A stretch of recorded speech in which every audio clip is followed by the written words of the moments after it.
Gazers, and welcome back to another review, where today we'll be looking into the infamous Battleship class. But first, a word from our benefactors. Are you interested in a career at Coffee & Co? Well, join today. We offer a wide range of company benefits, from travelling the stars to interstellar health insurance, and even a salary that's been voted best by the company for 40 years. So join today for a better tomorrow. Full disclaimer, all those who join Coffee & Co thereby relinquish all known rights within the 5 systems, pledge their allegiance to Coffee & Co under cease of living. And that was our benefactors, who have also so kindly allowed for this series of the reviewing of their ships and stations. Now, back to the Battleship. Here we highlight the battleship's propulsion systems, in which these mammoth-sized engines and, when put to good use, exempt superior agility and rivaled by none. And that was also the leading advantage in the Great War.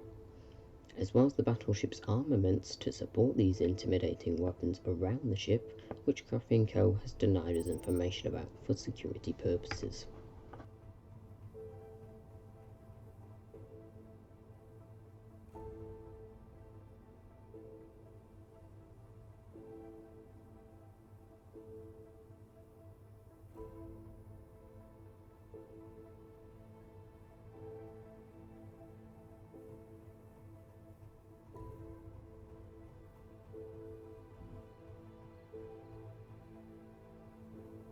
Now here we're entering the main entrance into the main hull of the ship, and, as you can see, its airlock system allows for a completely sealed off and airtight ship, as well as additional protection from intruders attempting to breach the doors.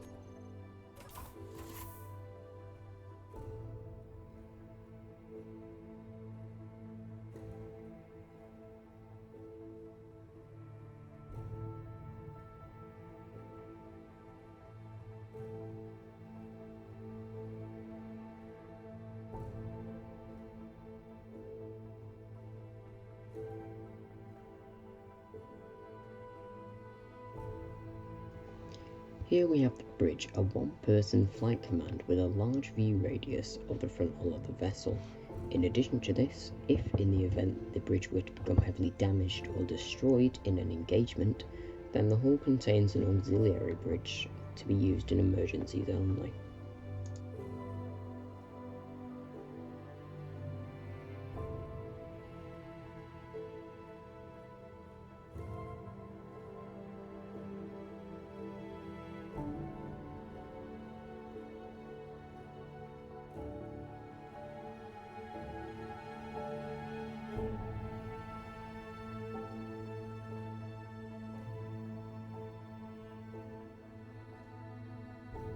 Now here we see the drop zone, which is used by Coffee & Co Marines to jump into combat zones while the battleship gives aerial support.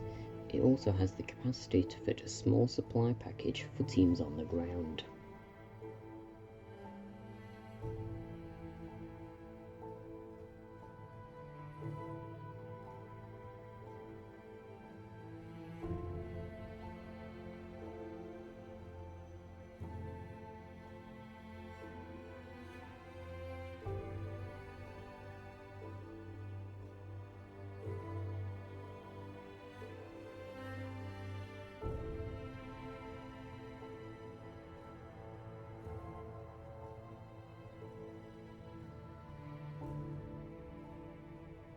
Moving on, we see the marine seating area, which is used when heading towards a drop zone, and is paralleled on each side of the ship, allowing for multiple ways to the drop zone in the event of requiring a rapid exit.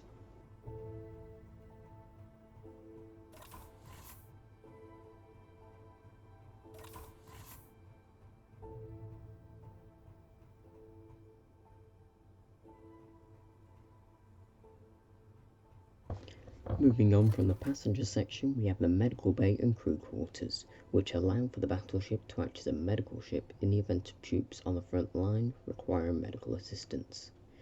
In addition to this, the crew quarters allow for the captain to stay on board the ship for extended periods of time, boosting the battleship's effectiveness.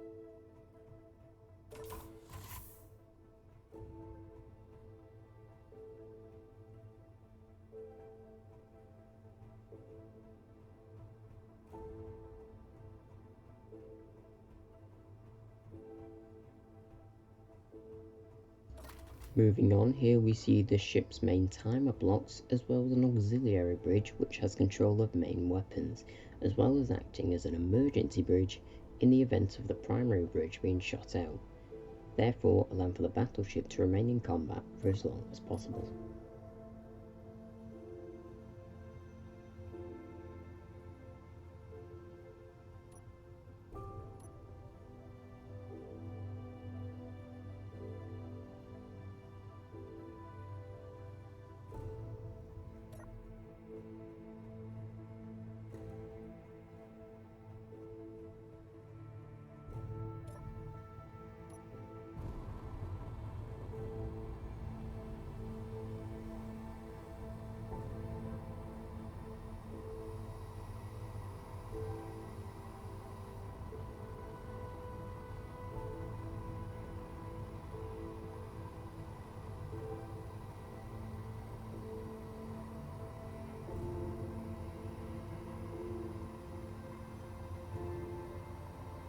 Well, as much as I would love to go on, that's all we have time for. So, if you've liked what you've seen in today's episode, please feel free to leave a like and subscribe.